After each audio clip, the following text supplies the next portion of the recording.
2024 కీలకమైనటువంటి ఎన్నికల్లో విశాఖ ఎంపీ స్థానం నుంచి బంపర్ విక్టరీ కొట్టారు భరత్ గారు.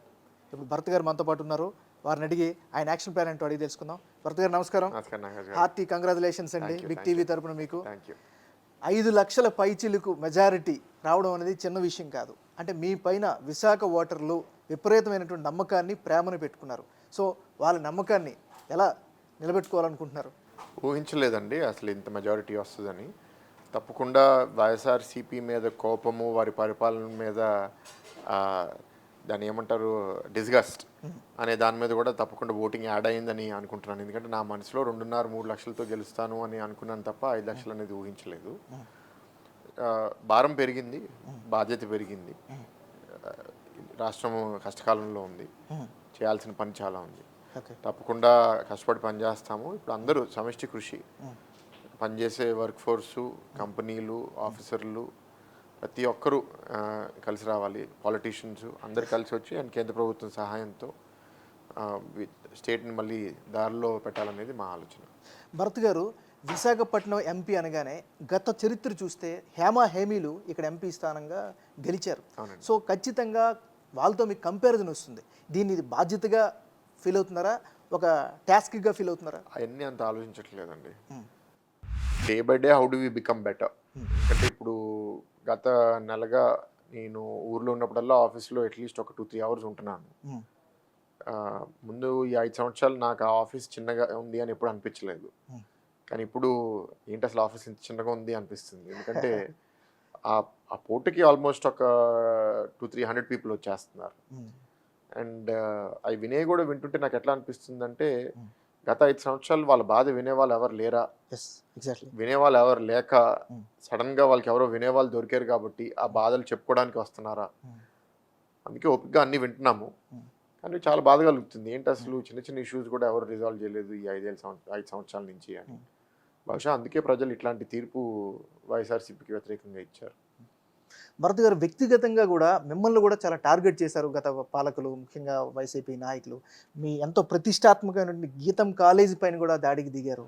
సో నెక్స్ట్ మీరు ఎలాంటి చర్యలు తీసుకోబోతున్నారు మరి?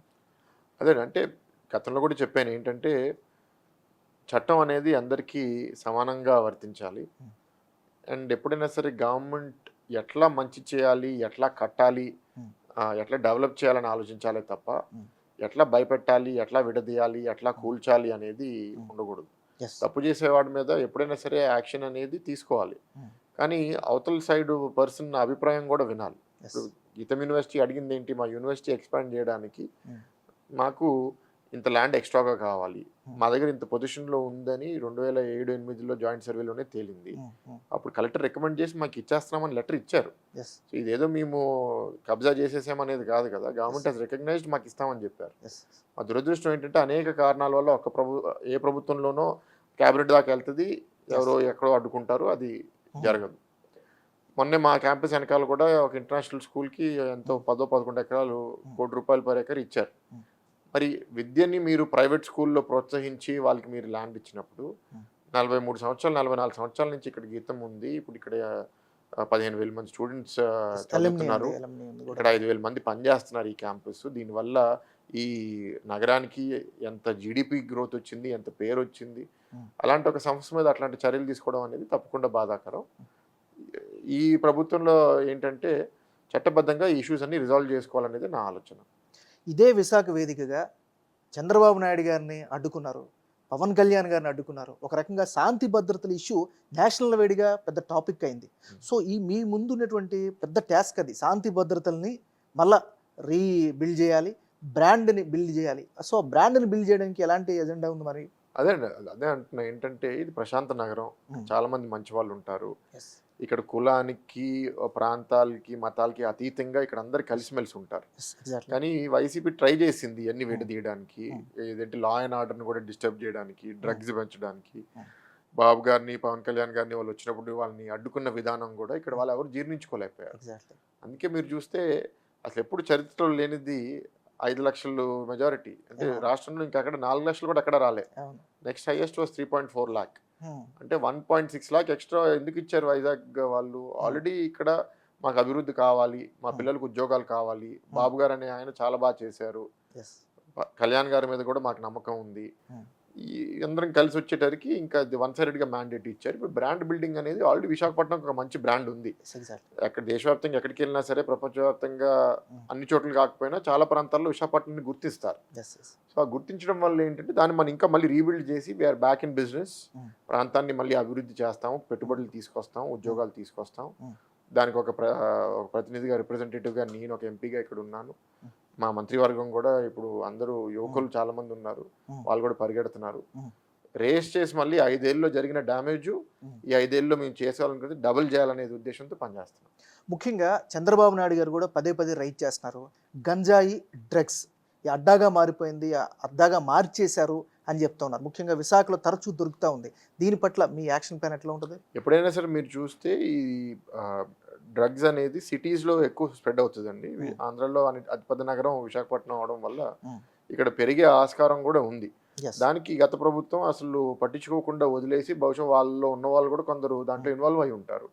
దానివల్ల లా అండ్ ఆర్డర్, పోలీసులను కూడా వాళ్ళ అదుపులో తీసుకుని వాళ్ళని చేయనివ్వకుండా చేశారని నేను అనుకుంటున్నాను. మా కొత్తగా ఇప్పుడు ఒక కమిషనర్ ఆఫ్ పోలీస్ వచ్చారు, ఆయన కూడా చాలా స్పష్టంగా దాన్ని ఒక టాస్క్గా తీసుకున్నారు.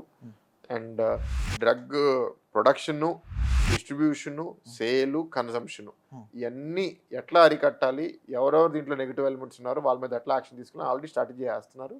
విశాఖపట్నం 100% క్లీన్ చేయడం అనేది చాలా కష్టం, కానీ 99% క్లీన్ చేసే విధానంగా పనిచేస్తాం. ముఖ్యంగా ఇదే ప్రాంతం నుంచి పోటీ చేసినటువంటి పవన్ కళ్యాణ్ గారు గత ఎన్నికల్లో ఓడిపోయారు, కానీ ఈసారి 21 స్థానాలు గెలిచారు. ఇండియన్ పొలిటికల్ హిస్టరీలోనే తనకంటూ ఒక రికార్డుని క్రియేట్ చేశారు. గెలిచిన తర్వాత మీరు పవన్ కళ్యాణ్ గారిని కలిసారా, విష్ చేశారా? మీ విజయం పట్ల ఆయన ఏమైనా స్పందించారా? అందరం పనిలో పడిపోయాము, కానీ మొన్న ఒక పెళ్ళికి వెళ్తే పెళ్లిలో కళ్యాణ్ గారిని కలవడం జరిగింది. సో చాలా ఆనందంగా we spent a few moments. నేను కూడా వచ్చి ఒకసారి ఆయన్ని మళ్ళీ అమరావతి పేషీలో కూడా కలుస్తానని చెప్పాను. సో వెరీ గుడ్ అండి, వెరీ హ్యాపీ. అండ్ ఇవాళ అందరూ బీజేపీ కూడా గతంలో 12 స్థానాలు 2014లో పోటీ చేస్తే అప్పుడు 4 గెలిచినాయి, కానీ ఈసారి 10 స్థానాల్లో 8 గెలిచారు. అంటే ఇవాళ it's a peoples movement. Tsunami వచ్చింది. ఆ సునామీ తెలుగుదేశము, జనసేన, బీజేపీ అందరికీ వర్తిచ్చింది. జనసేనకి పిక్చర్ పర్ఫెక్ట్. ఏంటంటే 21 out of 21, 2 out of 2 చాలా గర్వించదగిన విషయం. ఎందుకంటే ఏ పార్టీకైనా సరే పోటీ చేసిన ప్రతి స్థానంలో గెలిచాము అనేది చాలా మెమరబుల్ మూమెంట్గా ఉంటుంది. అది నందమూరి బాలకృష్ణ గారు, మీ మామయ్య గారు హ్యాట్రిక్ విజయం కొట్టారు అక్కడ. మీరేమో 5 లక్షల మెజారిటీతో బంపర్ విక్టరీ కొట్టారు. ఫస్ట్ మూమెంట్ ఎలా స్పెండ్ చేశారు బాలయ్యతో? గుర్తులేదండి ఎప్పుడు కలిసాను. కౌంటింగ్ జరిగే రోజే నా కౌంటింగ్ పూర్తవకుండా నేను వెళ్ళిపోయాను, అమరావతికి వెళ్ళిపోయి అక్కడ బాలకృష్ణ గారిని, చంద్రబాబు గారిని, లోకేష్ అన్న అందరినీ అక్కడే కలిసాము. సో చాలా మోస్ట్ రిలీఫ్ ఏంటంటే రాష్ట్రం కాపాడుకున్నాము, దౌర్జన్య దుర్మార్గ పాలన నుంచి కాపాడుకున్నాం అనేది ఫస్ట్ థింకింగ్. నేను గెలిచానా ఆయన గెలిచానా అనేది తర్వాత వస్తుంది. రాష్ట్రాన్ని కాపాడుకున్నాం, ఇప్పుడు ప్రశాంతత ఉంది, ఇప్పుడు మళ్ళీ రీబిల్డ్ చేయొచ్చు అనేది ఫస్ట్. దాని తర్వాత ఆయన గెలవడం, నేను గెలవడం హ్యాపీ మూమెంటు. కానీ నా పర్సనాలిటీకి ఏంటంటే గెలుపులో నాకు అంతేం ఎక్సైట్మెంట్ ఏం రాదు, ఓటమిలో అంతేం బాధ ఏం రాదు. గెలిస్తే రిలీఫ్, ఓడిపోతే పట్టుదల, ఇదే వస్తుంది. 2019లో కూడా మీరు గెలిచినంత వరకు వచ్చారు. చాలా లెస్ మార్జిన్లో ఒక ఎంపీకి 3500 చిల్లరలో ఓడిపోవడం అనేది పెద్ద మ్యాటర్ కూడా కాదు. కానీ 5 సంవత్సరాల పాటు మీరు స్ట్రగుల్ చేశారు, మీరు నిల్చున్నారు, కార్యకర్తలతో ఉన్నారు, ప్రజల్లో ఉన్నారు. భరత్ అని నేను అనే మాట మీ నోటి నుంచి వచ్చిన వెంటనే ఎలాంటి రిలీఫ్ ఫీల్ అయ్యారు? నాకు చాలా సంతోషం ఇచ్చిన విషయం ఏంటి అంటే, చాలా మంది నేను రాజకీయాల్లో వచ్చినప్పుడు నువ్వు ఇట్లా ఉండాలి, నువ్వు ఇట్లా మాట్లాడాలి, ఇట్లాగే మాట్లాడాలి, ఇలా మాట్లాడితే నిన్ను స్వీకరించరు, ఇట్లా తిట్టాలి, ఇట్లా వాళ్ళ మీద విమర్శలు చేయాలి అని చాలా మంది నాకు చెప్పారు. నేను నాలాగే ఉంటే అది సూట్ అవ్వదు, మారాలి. అలాని పూర్తిగా మారిపోతే నేను రాజకీయాల్లో ఎందుకు వచ్చాను అనే ప్రశ్న కూడా నాకు వస్తుంది. సో నా ఆలోచనలు, నా విలువలు ఎంతో కొంత కాపాడుకోవాలనే తపన నాకు గత 6 సంవత్సరాలుగా ఉంది. నేను చాలా సందర్భాల్లో ఈ ఎలక్షన్స్లో కూడా చాలా మంది నా మీద ఒత్తిడి పెట్టి కొన్ని చెప్పమన్నా నేను చెప్పలేదు. నాకు అది కరెక్ట్ అనిపిస్తేనే చెప్పాను. లేకపోతే నేను అది కరెక్ట్ అనిపించకపోతే ఈ కారణాల వల్ల ఇది చేయలేమేమో అని కూడా కొన్ని దగ్గర చెప్పిన సందర్భాలు ఉన్నాయి. ఉమ్, ఇలా చెప్పింతే చాలా మంది ఏంటంటే ఉమ్, అది నచ్చదు జనాలకన్నా సరే ఉమ్, వాళ్ళు ఓటేశారు అంటే ఉమ్, తప్పకుండా ఎంతో కొంత నమ్మకం, ఉమ్, నిజాయితీ పరుడు, ఉమ్, ఉమ్, చెప్పింది చేస్తాడు, ఉమ్. చేసింది చెప్తాడు అనేది కొంతైనా భావన వచ్చిందని అనుకుంటున్నాను నేను. భరత్ గారు ఒక ప్రశ్న. 3 రాజధానుల కాన్సెప్ట్ తీసుకొచ్చారు. విశాఖనే రాజధానిగా చేస్తామని జగన్మోహన్ రెడ్డి గారు చెప్పారు. సో అలాంటి హామీలు ఏమైనా మీ విజయాన్ని అడ్డుకుంటాయేమో అనేటటువంటి ఎప్పుడైనా భావించారా? అస్సలు నమ్మకం లేదు, ఉమ్, అస్సలు లేదు. ఉమ్, విశాఖ వాసులు మంచి వాళ్ళండి. ఉమ్, వాళ్ళు ఏ పరిపాలన బాగుంటుందని 19లోనే చూపించారు. ఓకే. ఏడిట్లో 4 ఎమ్మెల్యేలని గెలిపించారు. ఉమ్, ఉమ్. నాకు కూడా 3-way కాంటెస్ట్ లేకపోతే నేను కూడా 19లో గెలిచేవాడిని. Yes, exactly. సో డెఫినెట్గా వాళ్ళు దాని మీద చాలా క్లారిటీగా ఉన్నారు. ఈ 3 ముక్కల రాజధాని ఆట అనేది ఇక్కడ ఎప్పుడూ తిరస్కరించారు. మొన్న మాకు ఈ సెమీఫైనల్ ఏదైతే మేము ఎమ్మెల్సీ ఎలక్షన్స్ అన్నామో ఆ ఎమ్మెల్సీ ఎలక్షన్లోనే రిజల్ట్ తెలిసిపోయింది. ఓకే. నెల ముందు అభ్యర్థి డిక్లేర్ చేసినా సరే ఆయన 17%తో గెలిచాడు అంటే అప్పుడే ప్రజలు డిసైడ్ అయిపోయారు. అయితే భరత్ గారు, ఇక్కడ మీకు ఒక బాధ్యతతో పాటు ఒక రకమైనటువంటి ఛాలెంజ్ కూడా ఉంటుంది. ఉమ్. చంద్రబాబు నాయుడు గారు రోజుకు 18 గంటలు కష్టపడేటటువంటి ముఖ్యమంత్రి. మరోవైపు ఉత్తరాంధ్రలో రామ్మోహన్ నాయుడు గారు కూడా అదే స్థాయిలో తనకంటూ ఒక వైబుని క్రియేట్ చేసుకున్నారు. సో వీళ్ళందరితోటి పనిచేయడం పట్ల మీ అభిప్రాయం ఏంటి? ఇబ్బందికరమే. ఆ, ఇప్పటికీ బాస్ మాకన్నా కష్టపడతారు. ఉమ్, నేను ఒకటి ఏంటంటే స్మార్ట్గా వర్క్ చేయాలని ఆలోచిస్తాను. దాని అర్థం ఏంటి అంటే మనం ఒకరమే పని చేయడం కాదు, 10 మందితో పని చేయించాలి అని. ఉమ్, అండ్ పని చేయించే విధానాలు వేరే వేరేగా ఉంటాయి. ఒకటి కమాండ్ అండ్ కంట్రోల్, ఏంటంటే ఎప్పుడు ఏం చేస్తున్నాం అని చెక్ చేయడం ఒకటి. yes, మంచి వాళ్ళని ఎంచుకుని వాళ్ళని నమ్మి వాళ్ళకి బాధ్యతలు ఇచ్చి వదిలేస్తే Hmm. వాళ్ళే పరిగెట్టుకుని చేసుకుని వస్తారనేది నా నమ్మకం. ఓకే. ఆ మంచి వాళ్ళు ఎట్లాంటి వాళ్ళు? మంచి వాళ్ళు ఏంటంటే మన టీంలో ఉన్న వాళ్ళు, yes, లేకపోతే ఇప్పుడు గవర్నమెంట్ ఆఫీసర్సు, కమిషనరు, కలెక్టరు ఇట్లా ఉన్నవాళ్ళు. Hmm. ఎప్పుడైతే మంచి టీం మనతో ఉంటుందో మన నమ్మకంతో పనిచేసి ఎవరి బాధ్యత వాళ్ళు క్లియర్గా ఉంటే అంతా పని మనమే చేయక్కర్లేదు. yes, నమ్మి వాళ్ళకి బాధ్యత ఇస్తే వాళ్ళు కూడా చేస్తారు, అప్పుడు ఎక్కువ పని జరుగుతుంది. yes, సో అలా స్మార్ట్ వర్క్ చేయాలనేది ఒక ఆలోచన. నెక్స్ట్ నాకు లెర్నింగ్ ఏంటంటే ఆరోగ్యం చూసుకోవాలి. నిద్ర సరిపోవట్లేదు నాకు. ఇప్పుడు కొంచెం గ్యాస్ కూడా ఆడ్ టైమ్స్లో తినడం వల్ల పెరుగుతుంది. సో ఇవన్నీ లాంగ్ టర్మ్ ఏంటంటే బాస్కి వచ్చిన డిసిప్లిన్ మేము కూడా అందరూ ఇంకా తెచ్చుకోవాలి. అంత డిసిప్లిన్ లేదు. సో ఆ డిసిప్లిన్ ఇంకా తెచ్చుకొని పనిచేయాలనేది ఆలోచన. బట్ నాకు పనిచేయడం అంటే ఇష్టం. నాకు 24/7 నేను లెక్సినంత వరకు నాకు ఏదో పని గురించి ఆలోచనే తప్ప నాకు పెద్ద డిస్ట్రాక్షన్స్ ఉండవు. నాకు పని వల్లే కిక్ వస్తుంది. ఇప్పుడు విశాఖ ఎంపీగా మీకు ప్రధానమైనటువంటి బాధ్యత బహుశా ఏమనుకుంటా అంటే వైజాగ్ స్టీల్ ప్లాంట్ అంశం. దీనికి ఒక లాజికల్ కంక్లూజన్ తెచ్చే బాధ్యత తీసుకుంటారా మీరు? నేను ఇచ్చిన 7 మేనిఫెస్టో పాయింట్స్లో ఒకటి స్టీల్ ప్లాంట్ని కాపాడుకోవడం అండి. అండ్ నేను ఎప్పుడు ఏంటంటే నా బాధ్యత 20 లక్షల ఓటర్లు, ఇక్కడ ఉండే 30 లక్షల మంది జనాభా, వాళ్ళందరి ఇష్యూస్ నాకు ఇంపార్టెంట్. అందరికీ అన్నీ మనం ఇవ్వలేము. Yes. బట్ స్టీల్ ప్లాంట్ అనేది it is a major issue. Yeah. And one ఇష్యూతో చాలా మందికి అది ఇంపాక్ట్ చేసే ఇష్యూ. Yes, correct. ఇక్కడ అదృష్టం ఏంటంటే ఇప్పుడు దాకా జరిగిన సంఘటనలు చూస్తే కేంద్ర ఉక్కు మంత్రి చాలా పాజిటివ్గా ఉండడము, దీన్ని రివైవ్ చేయడం ఒక ఛాలెంజ్గా తీసుకుందాము. ఎస్, ఇవాళ చాలా బ్యాడ్గా ఉంది పరిస్థితి, కానీ ఎట్లా దీన్ని మనం రివైవ్ చేద్దాము, ఒక నేషనల్ ట్రెజరు అనేది మొన్న విజిట్ కూడా చేయడం జరిగింది. మొదటిసారి 5 సంవత్సరాల్లో ఒక స్టీల్ మంత్రి కూడా రావడం అనేది అందరికీ అక్కడ ఒక హోప్ అయితే వచ్చింది. దీన్ని ఇప్పుడు ఫాలో అప్ చేసుకుని అది కేంద్రంలో అక్కడ ఫైనాన్స్ మంత్రి అవనివ్వండి, ప్రధానమంత్రి గారు అవనివ్వండి, వీళ్ళందరూ కూడా కన్విన్స్ చేసి వాళ్ళని కూడా బ్లెస్సింగ్స్ తీసుకుంటే మనం సరిగ్గా దీన్ని రివైవ్ చేయగలుగుతాం అనేది మా నమ్మకం. అంటే సెయిల్లో కలపడం సాధ్యపడుతుందా అసలు ఇప్పుడు ఉన్నటువంటి పరిస్థితుల్లో? ఏదైనా సరే పొలిటికల్ విల్ అండి. బట్ దాని వెనకాల what are the challenges, pros, cons అంటే ఏదైనా సరే అంత సింపుల్గా ఇక్కడి నుంచి మనం అడిగినంత సింపుల్గా అక్కడ ఉండదు. కాబట్టి స్టీల్ ప్లాంట్ని కాపాడుకోవాలి. ఆ రూపం ఏంటి అనేది ఇవాళ కేంద్ర ఉక్కు మంత్రి గారు అడిగారు, నాకు టైం ఇవ్వండి, నాకు ఒక నెలన్నర ఇవ్వండి. ఇప్పుడు దాకా ఫస్ట్ బండి నడిచేటట్టు చూద్దాం, బండికి ఇబ్బంది లేకుండా చూద్దాం. నెలన్నరలో మనకు ఒక దారి చూస్తే ఆ దారిలో వెళ్దాం. అది మర్జర్ అవ్వచ్చు, అది సేల్ అవ్వచ్చు. To sale it could be sale, could do with leasing of the RINL steel plant. So sale కొంటదా, మర్జ్ చేస్తుందా, లేకపోతే సేల్ వెట్ లీజ్ చేస్తుందా, లేకపోతే మనకి డబ్బులు ఇచ్చి RINL నడుపుతుందా? Will look at the various methodologies. తర్వాత భరత్ గారు, ప్రధానంగా మనం చూసుకున్నట్లయితే మీ ఎన్నికల ప్రచారంలో మీ వైఫ్ కూడా మీకోసం చాలా ప్రచారం చేశారు, తేజస్వి గారు. మీ గెలిచిన తర్వాత ఆమె రియాక్షన్ ఏంటి?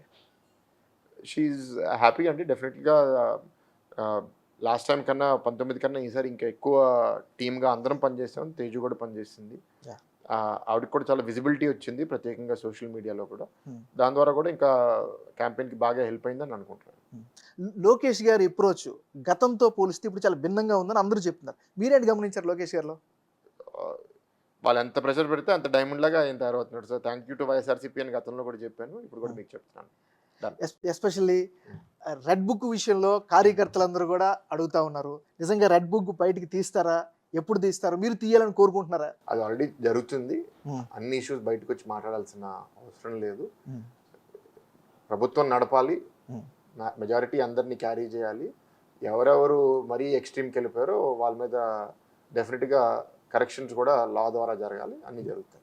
ఫైనల్గా సార్, మీరు పార్లమెంట్ ఎన్నికలకి పార్లమెంట్ సెషన్స్కి వెళ్తున్నారు, ఏ ఏ అంశాలపైన ప్రస్తావించాలని ఎక్సర్సైజ్ చేశారా? నాకు ఎప్పుడు అదే అండి, నాకు 7 పాయింట్లు నేను రాసుకున్నాను. స్టీల్ ప్లాంటు, రైల్వే జోన్, ఇక్కడ employment, pollution, law and order, drugs, highways. So these are the things that will take up and will work on that. Okay, ఫైనల్గా one more question.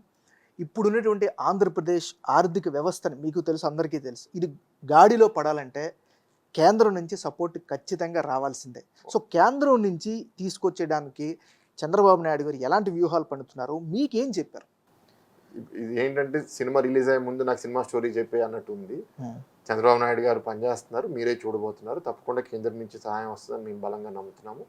Chandrababu Naidu గారి మీద మా అందరికీ నమ్మకం ఉంది. ఇప్పుడు మా కళ్యాణ్ గారి బలం కూడా యాడ్ అయింది. వాళ్ళందరి నాయకత్వంలో తప్పకుండా రాష్ట్రాన్ని మంచి దారిలో తీసుకెళ్తాం. పైన నుంచి ఇప్పుడు ఇండియాలో కూడా ఉన్నాం కాబట్టి ప్రధానమంత్రి గారు మన మీద ఒక డెఫినెట్ కన్సిడరేటివ్ తీసుకుంటారని బలంగా నమ్ముతున్నాం. ఫైనల్గా మీ నియోజకవర్గ ప్రజలకి 5 లక్షల పైగా మెజారిటీ ఇచ్చినటువంటి ప్రజలకి ఏం చెప్పబోతున్నారు?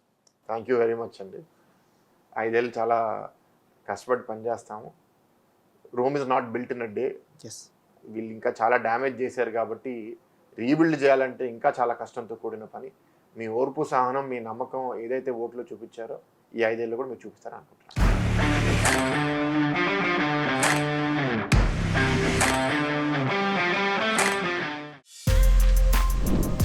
For more videos like this, subscribe Big TV channel.